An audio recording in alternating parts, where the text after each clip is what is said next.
Sir నమస్తే అండి. నమస్తే. సార్ రీసెంట్‌గా సెంటర్‌లో 10 మంది ఎంపీలు బీజేపీలోకి వెళ్తున్నారనే టాక్ అయితే నడుస్తుందండి. అది నిజమే అనుకోవచ్చండి? అంటే సెంటర్‌లో టీడీపీ పార్టీని తొక్కొచ్చని బీజేపీ ఒక కోట కింద నిర్మిస్తుందని కూడా మాట్లాడుతున్నారండి. బీజేపీ, టీడీపీ, జనసేన ఒక గూటి పక్షులే. కూటమి అని ఒక పేరు పెట్టుకున్నారు. ఇంతకుముందు బీజేపీలోకి నలుగురు వెళ్ళారు రాజ్యసభ సభ్యులు. అవునండి. క్యాపిటలిస్టులు, హ్మ్. పెట్టుబడిదారులు. వాళ్ళ నలుగురు సీఎం రమేష్ గారు, హ్మ్. టీజీ వెంకటేష్ గారు, సుజనా చౌదరి గారు, ఇంకొక లెవెల్ ఒక ఆయన నలుగురు, మొత్తం రామ్మోహన్ రావు గారు. రామ్మోహన్. ఏది మన వరంగల్ రామ్మోహన్ రావు గారు, మన రామ్మోహన్ రావు అనుకుంటా నేను. ఆయన మొత్తం కలిపి నలుగురు వెళ్ళారు.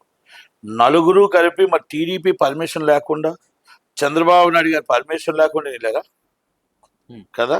అవునండి. చంద్రబాబు నాయుడు గారు పర్మిషన్ తీసుకుని ఎవరైనా బీజేపీకి వెళ్తారు. అప్పుడు నలుగురు జగన్మోహన్ రెడ్డి గారిని తప్పించుకోవడం కోసం బీజేపీకి వెళ్ళిపోయారు. ఇప్పుడు టీడీపీ నుంచి కేసులు తప్పించుకోవడం కోసం రికమెండెడ్ బై విజయసాయి రెడ్డి గారు బీజేపీ. ఆ సీటు బీజేపీకి వదిలేస్తాను, నన్ను కేసుల నుంచి వదిలేయండి అని ఒక రాయబారం పంపి రాజీనామా చేశారు. అవునండి. ఇది జనాలు అనుకుంటున్న మాట, ఇది నా మాట కాదు. పొలిటికల్లో వస్తున్న మాటలు ఇవి, పార్లమెంట్ బయట అనుకుంటున్న మాటలు ఇవి, ప్రెస్ రిపోర్టర్స్ అనుకుంటున్న మాటలు ఇవి. విజయసాయి రెడ్డి గారు ఏది లాభం లేనిది ఏది చేయడు. అవును సార్. ఇప్పుడు జగన్మోహన్ రెడ్డి గారిని ఇరికించాలి అంటే వీళ్ళకి విజయసాయి రెడ్డి గారు అవసరం. విజయసాయి రెడ్డి గారికి ఆ కేసు నుంచి తప్పించుకోవాలంటే బీజేపీ అవసరం, టీడీపీ అవసరం. కనుక అలాగ వాళ్ళని తప్పించుకున్నాడు. వాళ్ళ నలుగురు ఆలో తప్పించుకోవడం చేశారు. ఇప్పుడు 10 మంది టీడీపీ నుంచి వెళ్తారా, ఇప్పుడు మొత్తం టోటల్గా బీజేపీకి వెళ్తారా అంటే ఏది జరిగినా వాళ్ళు ముగ్గురు మాట్లాడుకొని ఆ సిస్టమ్ ప్రకారం వెళ్తారు. అవును సార్. సిస్టమ్ ప్రకారం వెళ్తారు. దానికి ఒక ఆన్సర్ ఉంటుంది. ఎందుకుంటుందంటే బీజేపీకి మెజార్టీ లేదు. రేపు ఒకరి మీద ఆధారపడి ఉండాల్సి వస్తుంది. ఆధారపడి ఉండాల్సి రావడంతో అక్కడ ఉండవలసిన అవసరం ఏముంది అంటే, రేపు ఏదైనా బిల్లు పాస్ చేయాలంటే అన్ని ఎన్డీఏ కూటమితో కొంచెం ఉండవలసి వస్తుంది. కాబట్టి కొంత గేమ్ ఈజ్ ఓవర్. గేమ్లో మెజార్టీ పీపుల్ని బీజేపీలోకి చేర్చుకోవడానికి ప్రయత్నం చేస్తున్నారేమో, అయి ఉండొచ్చు. దానికి చంద్రబాబు నాయుడు గారు, పవన్ కళ్యాణ్ గారు సపోర్ట్ చెయ్యొచ్చు. ఏ గవర్నమెంట్, పక్క గవర్నమెంట్ కాంగ్రెస్కి వెళ్తున్నారంటే అది ప్రశ్న. బీజేపీలో ఎన్డీఏ నుంచి బీజేపీలోకి వెళ్తున్నారు, అది పెద్ద ప్రశ్న కాదు కదా. అంటే సెంటర్ లో టీడీపీ లేకుండానే చేయొచ్చు అని బీజేపీ ఒక కుట్ర పండుతుందని కూడా మాట్లాడుతున్నారండి. నేను అదే చెప్పే కదా, చంద్రబాబు మాట లేనిదే ఏక కూడా వాడదు అని నలుగురు అత్యంత ప్రాణ స్నేహితులు, పెట్టుబడిదారులు ఆయన చెప్పకుండా వెళ్ళారా? మరి ఈరోజు అనకాపల్లి ఎంపీ రమేష్ గారు ఎలాగ ఎంపీ అయ్యాడు? మరి ఈరోజు మరి ఎమ్మెల్యే సుజనా చౌదరి గారు ఎలాగయ్యారు? ఇవన్నీ చరిత్ర. టీజీ వెంకటేష్ కొడుకు మీ మినిస్టర్ ఎలాగయ్యాడు? టీజీ వెంకటేష్ గారు రాజ్యసభ ఎలాగయ్యాడు? ఇది చరిత్ర చెప్తుంది. కనుక మనం ఏమనుకున్నా కనుక చంద్రబాబు నాయుడు గారు వాళ్ళు అంతా ఒకటే.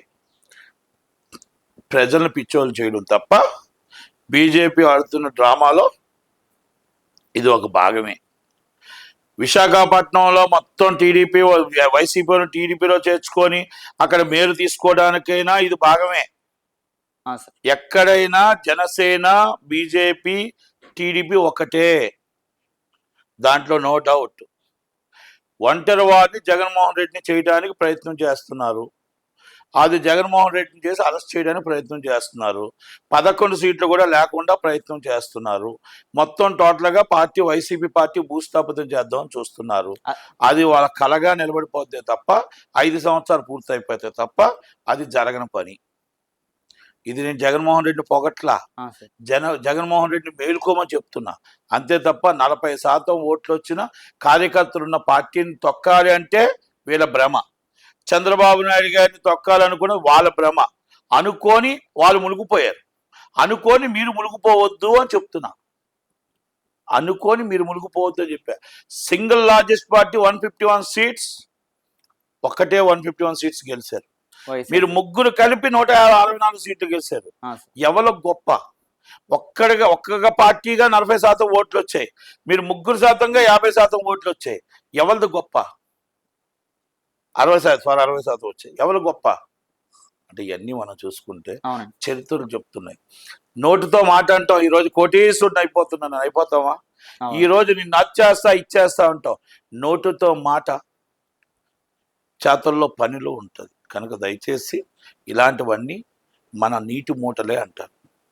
అమిత్ షా గారి పార్టీకి ముందు అందరూ బలాదూరే. ఉమ్.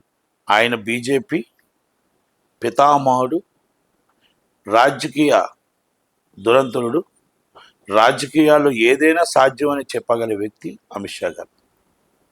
ఆయన పొగట్లేదు. రాజకీయం ఆయన వచ్చిన తర్వాత మారిపోయింది అని చెప్తున్నా. ఎందుకంటే రాజకీయం ఆయన మోడీ గారు వచ్చిన తర్వాత మారిపోయింది. ఓకే. అప్పుడున్న అద్వానీ గారు, అప్పుడున్న జోషి గారు, మన వాజ్పేయి గారు, వీళ్ళందరూ ఉన్నది వేరు. ఇప్పుడు ఇప్పుడు మోడీ గారు, అమిత్ షా గారు వచ్చింది వేరు. కనుక బీజేపీ ఈరోజు 30 రాష్ట్రాల్లో పాగా అయ్యాలని ప్రయత్నం చేస్తుంది. ఆ ప్రయత్నం అది సక్సెస్ అవడానికి ప్రయత్నాలు చేసుకుంటుంది. కాంగ్రెస్ పార్టీ దిగిపోతూ ఉంది, బీజేపీ పార్టీ ఎక్కిపోతూ ఉంది. అవునండి. బీజేపీ పార్టీలో కార్యకర్తల శ్రమ ఉంది, కాంగ్రెస్ పార్టీలో స్వార్థం ఉంది. ఆయన రాహుల్ గాంధీ గారు నమ్మిన వాళ్ళు మోసం చేస్తున్నారు. అక్కడ బీజేపీ పార్టీని పెంచడానికి ఆర్ఎస్ఎస్ ఉంది. ఇక్కడ సెక్యులర్ మొత్తం పార్టీల్లో ఎవరు కూడా కరెక్ట్గా సపోర్ట్ చేయట్లేదు. మనం ఏమి చేయలేం. కనుక ఇదంతా ఒక డ్రామాగా అభినందిస్తూ, మీరు చెప్తున్నది నిజం అవ్వచ్చు. అవునండి. ఏమైనా టీడీపీ చంద్రబాబు నాయుడికి చెప్పే వెళ్తారు తప్ప చెప్పకుండా వెళ్ళరు. సార్, ఇప్పుడు ఆంధ్రప్రదేశ్లో చూసుకుంటే వైసీపీ ఎమ్మెల్సీలు అందరూ కూడా రిజైన్ చేశారని కూడా మాట్లాడుతున్నారండి. అంటే ఇప్పుడు వైసీపీని వదిలేసి ఆంధ్రప్రదేశ్లో టీడీపీలోకి వెళ్తానంటున్నారు. అది ఎంతవరకు నిజం అవే అవకాశం ఉన్నది? ఏది సాధ్యం కాదని లేదు. ఎందుకంటే అక్కడ ఎవరైతే ఫ్లోర్ లీడర్ నుంచి మొత్తం తీసేసి వాళ్ళు మొత్తం టోటల్గా మా ఎమ్మెల్సీ స్థానాన్ని మొత్తం కైవసం చేసుకుందని వాళ్ళు అనుకుంటున్నారు. అవును. అలాగే రాష్ట్రంలో ఎక్కడ సర్పంచులు, ఎక్కడ జడ్పీటీసీ పీఠాలని, జడ్పీటీసీ జిల్లా పరిషత్ పీఠాల నుంచి అప్ టు మొత్తం మేయర్ నుంచి మొత్తం టోటల్గా మున్సిపల్ కార్పొరేషన్ చైర్మన్ నుంచి అన్నీ కూడా టీడీపీ కైవసం చేసుకుందని చూస్తాం. దాని మీద దృష్టి పెట్టారు. ప్రజల మీద దృష్టి పెట్టలేదు, ప్రజల పాలన మీద దృష్టి పెట్టలేదు, ప్రజలు చెప్తున్న హామీల మీద దృష్టి పెట్టలేదు. కనుక ఎన్ని హామీ మీద, పోలవరం మీద, వాటి మీద, పరిశ్రమల మీద, వాటి మీద, అన్నింటి మీద దృష్టి పెట్టాలి తప్ప ఈ ఒక రాజకీయంలో గత పాలకులు చేసిన తప్పును మనం చేయకూడదు అనేది మరి వాళ్ళు ఆలోచించుకోవాలి. కానీ మరి వాళ్ళు చేసిన తప్పు వీళ్ళు చేస్తున్నారు. బీజేపీ వాళ్ళతో, వైసీపీ వాళ్ళతో కుమ్మక్కయ్యారు. వైసీపీ వాళ్ళతో ఎక్కడ ఇచ్చాపురం నుంచి అప్ టు సోదర్ బ్యాంక్ దాకా కుమ్మక్కయ్యి వాళ్ళందరికీ జెండాలు వేస్తున్నారు. వాళ్ళందరికీ మొత్తం టోటల్గా కండువాలు కప్పుతున్నారు. కండువా కప్పిన వాళ్ళందరూ కూడా కోట్లాది రూపాయలకు అధిపతులుగా వాళ్ళు అక్రమంగా సంపాదించిన ఆస్తులకి మరి దానికి ఎవరు అంటే కండువా కప్పితే అయిపోయినట్ట, క్లోజ్ అయినట్ట. వాళ్ళు ఏదైతే విశాఖపట్నం కార్పొరేటర్లు అవ్వచ్చు, సో మెనీ పీపుల్స్ ఎవరైనా అవ్వచ్చు, మీరు కార్పొరేటర్గా మీరు కప్పుతున్నారు అంటే వాళ్ళు నిజాయితీ పడాలని అడుగుతున్నా. గత పాలకుల కోసం మనం అంత మాట్లాడాం కదా. గత పాలకుల కోసం అన్ని మాట్లాడుతున్నప్పుడు మీ బెల్ట్ షాపులకి వారసులు వాళ్ళు, మందు షాపులకు వారసులు వాళ్ళు, మొత్తం ఇసుక దోపిడీకి వారసులు వాళ్ళు, కోట్లాది రూపాయలు దోచుకునేది వాళ్ళు, దాచుకునేది వాళ్ళు. వాళ్ళకి మీరు ఒక కండువా కప్పి వాళ్ళకి మీరు శుద్ధి చేసి వాళ్ళ మీద కేసులు ఏమీ లేకుండా చేయడానికి మీ దగ్గరకు వస్తున్నారు. మరి కనుక మీరు ఆ గత పాలన మీరు అభినందిస్తున్నట్ట, గత పాలన అభివృద్ధి అని చెప్పిన మాటకి మీరు నిజమని ఒప్పుకుంటున్నట్ట, వాళ్ళు చేసిన పనులన్నీ కరెక్ట్ అని మీరు ఒప్పుకుంటున్నట్ట, మీరు కండువా కప్పారంటే అది చేసిన పనులన్నీ మీరు ఒప్పుకుంటున్నట్టే. ఇప్పుడు గత పాలకులు చేసింది కాదు కదా, వాళ్ళు చేసిన పనే కదా. మున్సిపల్ కార్పొరేటర్స్, జీవీఎంసీ కార్పొరేషన్లో ఉన్న వాళ్ళగా మీరు అన్ని కూడా ఏది చెప్తున్నారో అది కరెక్ట్ అని చెప్తున్న మాటే కదా. అవును సార్, అంతే కదా. కనుక లోకేష్ గారు, చంద్రబాబు నాయుడు గారు, పవన్ కళ్యాణ్ గారు వాళ్ళకు మీ పాలన కోసం ఎదురు చూసింది చంద్రన్న రావాలి, పవన్ అన్న రావాలి, లోకేష్ అన్న రావాలి అని కోరుకున్నది నిజాయితీ గల పాలన కోసం, నీతితో పాలన కోసం. మన పాలన ఎలాగుండాలి అంటే పరిశ్రమలు బాగుండాలి, ఆంధ్రప్రదేశ్ సశ్యామలం అవ్వాలనుకున్నారే తప్ప గత పాలకులు తీసుకొచ్చి మళ్ళీ మీ దగ్గర కూర్చోబెట్టి వాళ్ళు చేసిన తప్పులే మళ్ళీ మీరు చేస్తారని ఊహల్లో కూడా అనుకోలేదు చంద్రబాబు నాయుడు గారు, పవన్ కళ్యాణ్ గారు. ఒక క్రిస్టియన్ ల్యాండ్ని దోచుకున్నారు, వాళ్ళని మీరు వాళ్ళు దాచుకుంటున్నారు. మళ్ళీ ఒక మొత్తం టోటల్గా విజయసాయి రెడ్డి గారు అవ్వచ్చు, సో మెనీ పీపుల్స్ ఎవరైనా అవ్వచ్చు, వాళ్ళు చేసిన తప్పుడు పనులన్నింటికి మీరు ఒక కండువ కప్పి శుద్ధి చేస్తున్నారని అనిపిస్తుంది. కనుక దయచేసి మీరు దాన్ని ఒక్కసారి మీ గుండెలతో ఆలోచించండి. వైసీపీ వాళ్ళతో మీరు ఈ రోజు బెల్ట్ షాపులు ఉన్నాయి, ఒక్క షాపుకి 50 షాపులు పెట్టారు. అవును ఆ సార్. షాపులన్నిటికీ వైసీపీ టీడీపీ కుమ్మక్క అయిపోయారు. ఉమ్. ఇది వాస్తవం. ఇది తప్పు అయితే మీరు ఒక్కసారి నన్ను ఎవరైనా రండి, నేను తీసుకెళ్లి మీకు ఫోటోలు వీడియోస్తో సైతం మీకు ఇస్తాను. ఆంధ్రప్రదేశ్లో సార్. ఆంధ్రప్రదేశ్లో ఫోటోలు వీడియోస్తో సైతం అక్కడ బాటిల్ కూడా కొనిస్తాను 140 రూపాయలకి. అవునండి. ఒక్కదాని మీద 40 రూపాయలు ఎక్కువ, అది కూడా కొని చేతికిస్తా. అది కూడా సేమ్ బ్రాండ్లు అంటున్నారు సార్, అది నిజమేనా అనుకోవచ్చండి? వాళ్ళవే, అదే షాపులోనివే. సార్. షాపులో నేనేమంటున్నా, ఇది నా ఛాలెంజ్. సార్. మీరు ఎవరైనా ఇచ్చాపురం నుంచి up to Sullurpeta up to Anantapuram దాకా ఉమ్. మీరు ఎక్కడికైనా ప్లేస్లో రమ్మంటే నేను అక్కడికి వచ్చి మీకు కొనేసి మీకు వీడియో ఇస్తా. సార్ మరో విషయం అండి, కాపులందరూ కలిపి మరోసారి జనసేన వైపు చూస్తున్నారని కూడా మాట్లాడుతున్నారండి. తోట తిరుమూర్తులు గారు అవ్వచ్చండి, వీళ్ళందరూ కూడా దీనికోసం ఏమంటారండి? అంటే మళ్ళీ జనసేనని సపోర్ట్ చేసే అవకాశం ఉంది. తప్పేంది దాంట్లోనే. తోట తిరుమూర్తులు గారు కాపులందరూ కలిపి, కాపులు అవ్వచ్చు, లేకపోతే ఎస్సీ అవ్వచ్చు, ఎస్సీ ఎస్సీ బీసీ అవ్వచ్చు, వాళ్ళు కాపులు వాళ్ళు పార్టీని బలప్రయత్నం చేసుకోవడం కోసం ఎవరికి వాళ్ళు ప్రయత్నం చేసుకుంటారు, తప్పలేదు. నేనేమంటున్నానంటే అది తప్పలేదు. అవునండి. ఇప్పుడు గవర్నమెంట్ మాజీలు వైసీపీ దగ్గర కొంతమంది ఉన్నారు, కొంతమంది చేర్చుకోక తప్పదు. కొంతమంది అవినీతి పరులు ఉన్నారు, వాళ్ళు మనం తిట్టి మళ్ళీ మనం ఏసీ కడివేసి మంచోళ్ళు అంటుంటే అది రేపు చూస్తుంటే జనాలు చాలా చీప్గా అనుకుంటారు. కనుక నేను అది చెప్తున్నా. ఇప్పుడు దాంట్లో చాలామంది కొంచెం మంచోళ్ళు ఉంటారు, చెడ్డోళ్ళు ఉంటారు, రాజకీయ నాయకులు ఉంటారు, రాజకీయ నాయకులు ఉంటారు. వాళ్ళ కోసం ఎవరు డిస్కస్ చేయరు. పార్టీ వచ్చిన తర్వాత జనసేనలో చేరాలనుకుంటున్నారు, చేస్తే తప్పేం లేదు. ముద్రగడ్డి గారు కూడా కాపుల కోసమని అప్పట్లో ఒక పార్టీ అయితే పెట్టారండి, కానీ ఆయన్ని అవమానించారా లేకపోతే అలా జరిగిపోయింది అన్నది పక్కన పెడితే ఇప్పుడు మళ్ళీ వీళ్ళలో ఎంతవరకు కరెక్ట్ అనుకోవచ్చండి? అంటే వీళ్ళు మళ్ళీ ఆయన సపోర్ట్ పార్టీ పెట్టలేదు, ఉద్యమం నడిపాడు. ఆయన ఉద్యమ నాయకుడు. ఆయన ఉద్యమంలో నేను ఒక సైనికుడిని. కనుక ఆ ఉద్యమం నడిపాడు. దాంట్లో మనం ఎవరి ఇష్టం వాళ్ళదండి, దానికోసం మనం పెద్ద డిస్కస్ చేస్తాం. పవన్ కళ్యాణ్ గారు మళ్ళీ పిఠాపురం నుంచి వచ్చే అవకాశం ఉందండి. అంటే ఇప్పుడు పిఠాపురం ఆయన గతంలో చెప్పారు 5 సంవత్సరాలు ఉంది, 10 నెలలు పూర్తి అవ్వలేదు. మళ్ళీ అప్పుడే ఇంకా అప్పుడే మాట్లాడుతున్నారండి అక్కడ అది ఎలక్షన్ కోసం మాట్లాడితే ఇప్పుడు ఏం చెప్తాం? అప్పుడు దాకా దేవుడు అందరినీ ఉంచాలి కదా. ఇప్పుడు మనం టోటల్గా ఏం మాట్లాడినా, ఏం చెప్పినా, ఎలా మాట్లాడినా 4 సంవత్సరాలు, ఇంకా 4 సంవత్సరాలు 2 నెలలు మ్యాండేటరీ ఉంది వాళ్ళకి.